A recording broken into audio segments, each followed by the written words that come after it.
Today we'll paint the background of our cubism portraits. You will need a placemat for today's class. We're going to use a new kind of paint today, one that we haven't used in art class yet. It's called a watercolor pencil.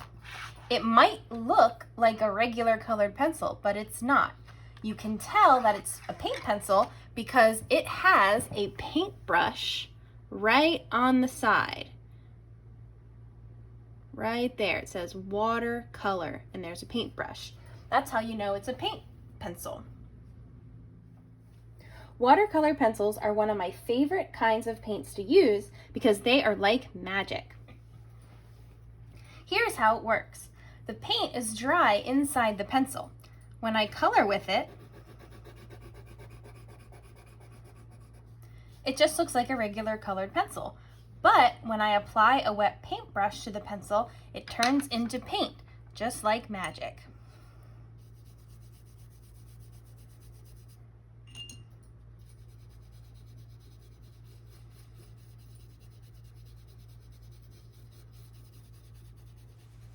See how it's starting to turn into paint?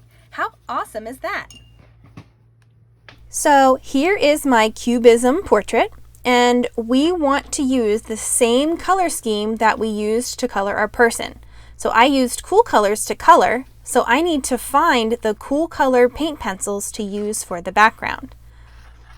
I'm going to pull out a blue, a light blue, purple, light green, and dark green. So here are my cool colors to match the cool colors that I used to color my person before. We got greens and blues and purples. Now watch how I use these paint pencils. When I'm using these, I am not pressing hard at all with my pencil or my hand. I don't need to press hard with these pencils because the color comes off really easily. I'm coloring mostly in one direction and I don't have a lot of peekaboos. And now I'm going to switch to a new color. And when I'm coloring, I'm basically coloring in little patches of color.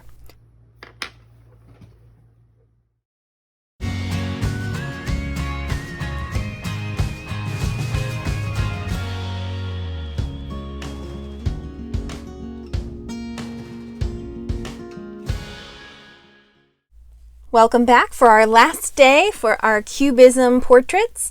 My background is all colored and I'm ready to make some magic happen. I have my cup of water here and my brush. I'm going to dip my brush in, wipe it on the edge of the cup, and paint right on my paper. And look at that! It turned into paint just like magic.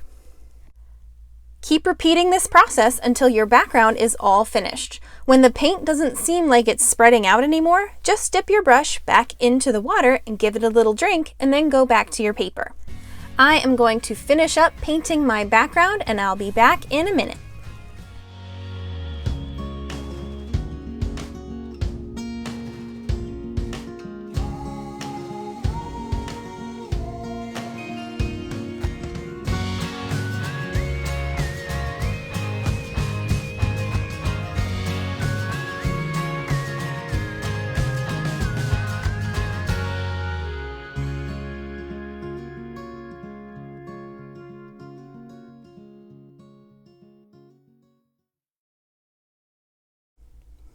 When you are all done, put your painting on the drying rack if you are in the classroom.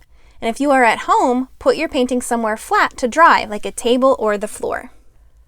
I also want to say that if you are at home and you have regular paints that you would rather use instead of the watercolor pencils, you certainly may do that.